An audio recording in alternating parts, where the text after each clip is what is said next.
Welcome to U.S. History. Today we're learning about Chapter 2. Here we're going to learn about the first Europeans to come to North and South America.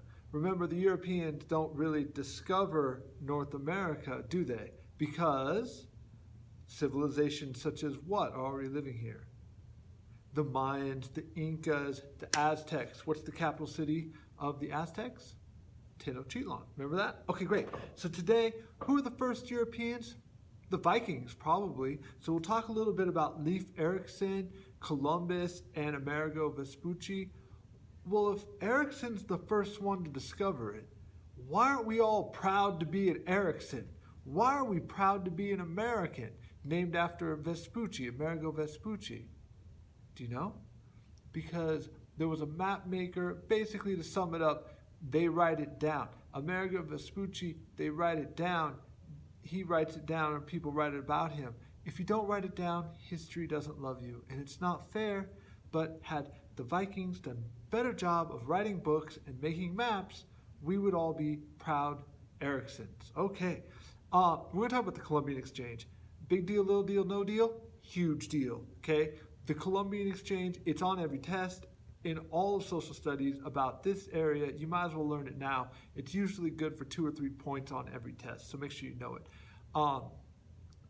You need to know some things that go from the New World to the Old World, from the Old World to the New World. We'll talk about it. Okay, Spain and the Americas. So Spain is going to be the first European country to have a dominant presence in the New World. Again, New World in quotation marks. It's not new to the Aztecs because to them, it's been around since the Olmec. And before them, some people, and so on and so forth.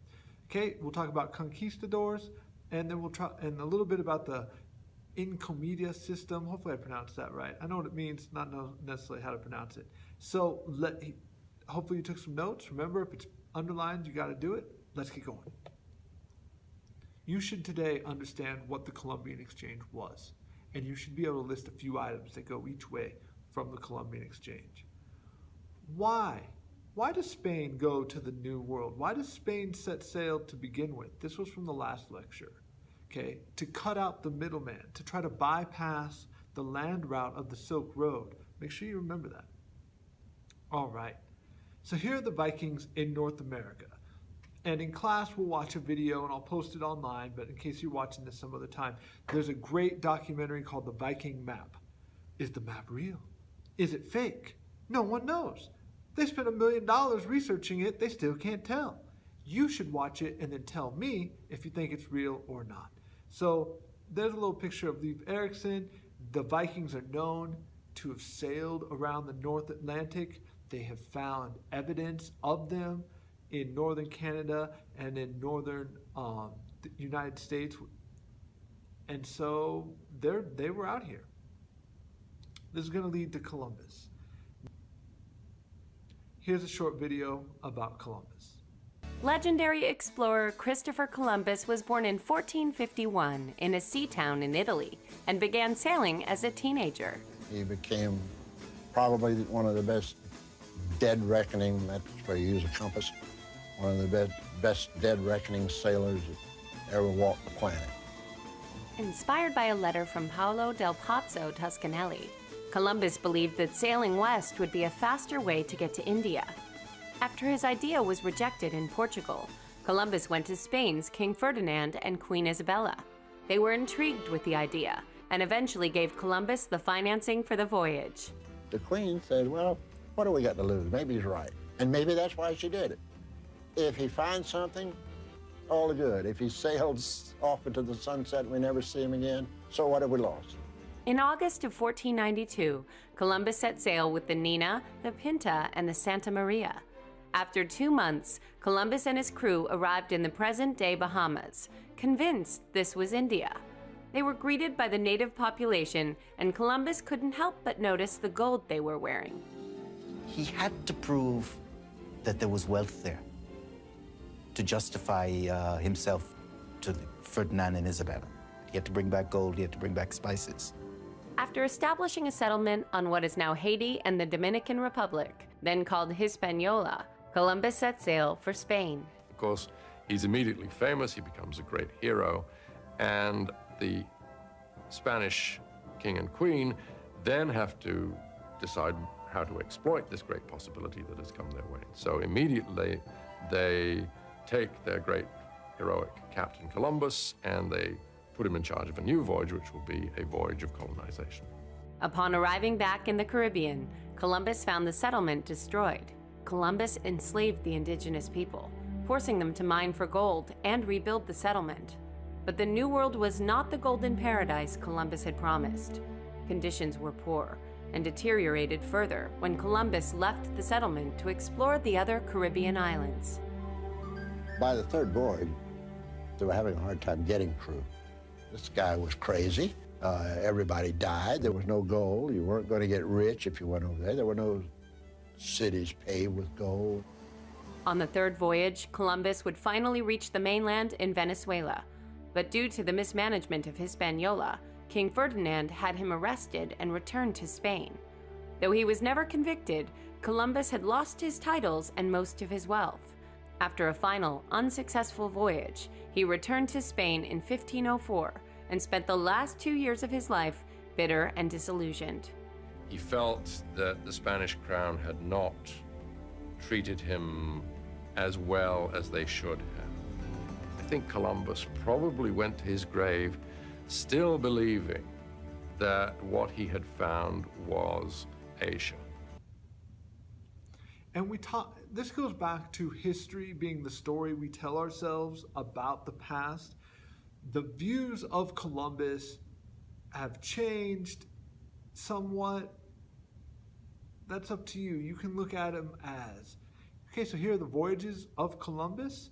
You notice he never actually makes it to North America. Those are the islands. So if you look off the coast of China and off the coast of in the South Chinese Sea, you'll see the Indies Islands. He thought he had made it to the Indies Islands.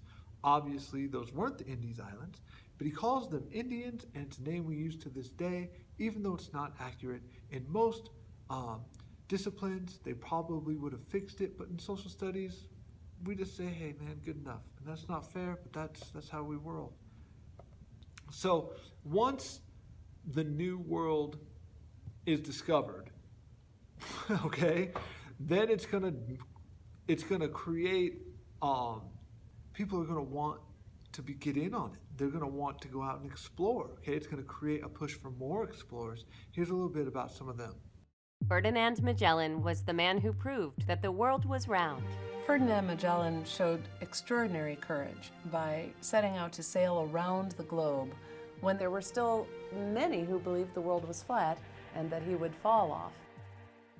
Magellan was born in Sabrosa, Portugal around 1480 and studied navigation at an early age.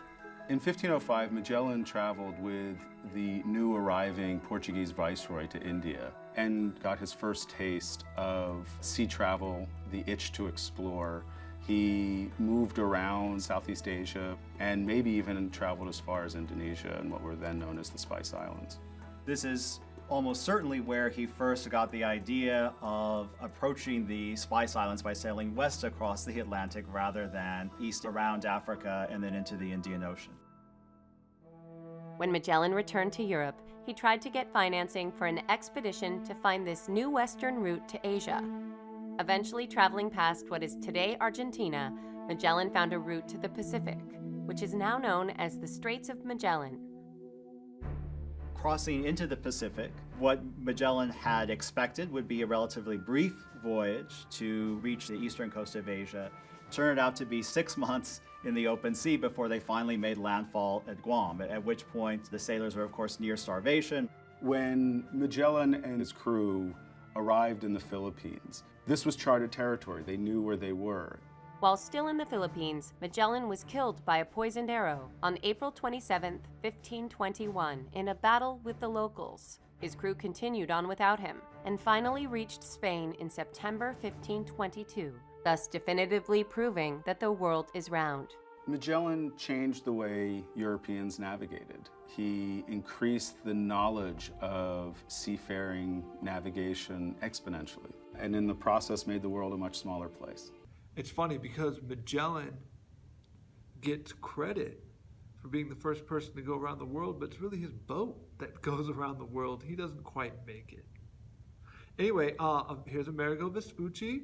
This is where North America gets its name, South America, the United States of America. So a fairly important guy in that respect, at least in the naming portion. Now we're getting into the big fish. You got to land this one. This one you got to know, okay? So if you got to rewind it and watch this again, do it. Here we go. We talked about land bridge theory. People came across. Well, they really haven't been in contact for 15,000 years. And there's different plants and there's different animals in the North and South America versus in Europe and Asia. Now, they've been trading Europe and Asia and Africa and whatnot. North and South America have been isolated. So they have different animals and they have different plants. They also have different diseases. So let's talk. Look at this graph. Turkeys, potatoes, tomatoes go from the New World to the Old World, from the Americas to Europe. The Colombian Exchange is what makes pizza possible. Check it out. There's no pizza in Italy because they don't have tomatoes. Did you ever think about that? Think about Ireland. We always think potato famine or something along those lines.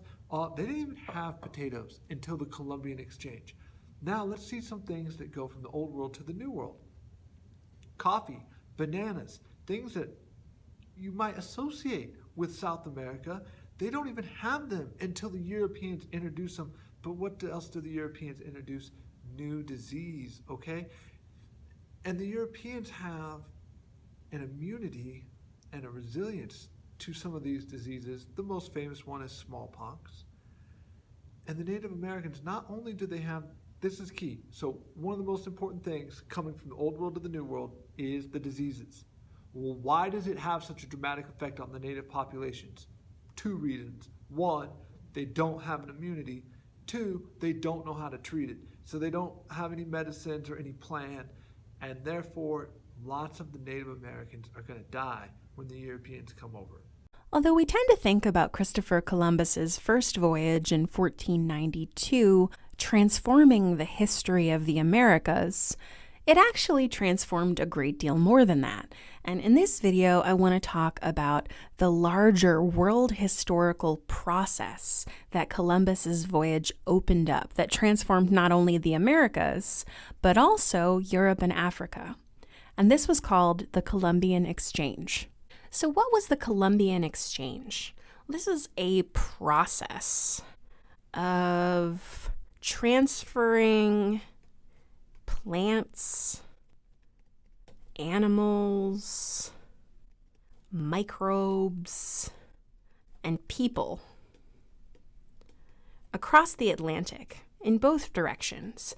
And not just trading these goods, but transplanting them from Europe and Africa into the Americas and the other way around. To list at least 3 items that went from the Old World to the New World or the New World to the Old World.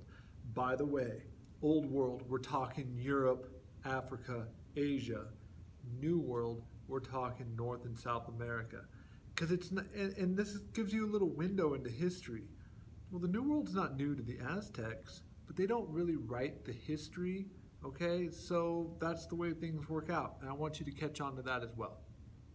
Okay, Cortez, he's going to land in Veracruz. One of the famous sayings or things he gets credit for, his men, they're homesick. They want to go back to Spain. Cortez wants to find the gold. He burns the ships. Now what? Now you're not going back, so you might as well go forward until you'll hear that phrase, let's burn the ships, or he burnt the ships, or something along those lines. And it's talking about Cortez, who actually burnt the ships because the people, his men, wanted to get back and go home. Now, he's going to conquer the Aztecs, and there's 2 real reasons why this happens. First, they'll have a battle, and they'll pretty much stalemate. What was the capital city in the capital of the Aztecs? Tenochtitlan, right? They'll have a stalemate, then they'll come, so the Cortez and the Aztecs, they fight. They have a stalemate, they'll come back a year later. What's going to happen this time? Cortez is going to win. What happened to the Aztec army? they're decimated by disease. Which disease? There's many of them, but smallpox, okay, for our purposes. So why don't the people around the Aztec, why don't the other communities help the Aztecs resist the Spanish? Remember the human sacrifice? The Aztecs aren't the nicest people. Some of those surrounding and neighboring tribes and peoples, they'll join with Cortez. Oh yeah, you want to get rid of the Aztecs? Great. But they don't understand they're ushering in a new era. Let's talk about it. Oh, the Spaniards worth mentioning as well. They have better weapons. They also have horses, okay? Horses are not prevalent. They're not known in North and South America. We sometimes think of Native Americans as riding horses, killing buffalo, something along those lines. That's more modern. There were no horses back then. How did the disease, we talked about it just a minute ago, how come the Native Americans, how come they die so fast from the diseases? They have no immunity, that's right. Okay. So a conquistador is a soldier explorer. Some of these people are out for the gold, they're out for the soldiering, they're doing what they're told, and some are legitimate explorers, and then they're going to be, so if you think hearts and minds, that's one half. The other half is going to be Spanish priests who come and they want to convert the natives to the Spanish way of life. Okay, we call that ethnocentricity. When you think your way of life or the way your ethnicity does things is the best, and you go around trying to convert people, okay? So the Incomita system, there's a land grant, and these conquistadors will get the land, but they also get the people that live on the land. Absolutely unfair. And they get the right to demand either tribute, taxes, or crops, or actual just labor from the natives that work there.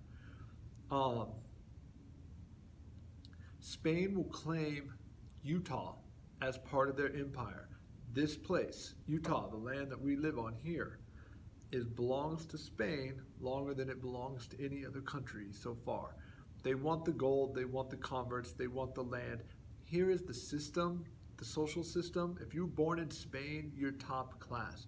If you're born in America or in the Americas later on, and but from Spanish, then that's one level. But then if you have Native American, you're down a level, and then the Native Americans, and then the enslaved people later on. So that's the hierarchy, if you will. Quick review: U.S. Congress is most similar to which historical governing body? Okay, the Roman Senate. Very good. Who is the richest person that ever lived? I'll give you a hint. African king of Mali. What was his name? Mansa Musa. Fantastic. Okay, so that's been the first part of chapter 2. Hopefully today you know about the Colombian Exchange, and that's what makes pizza possible.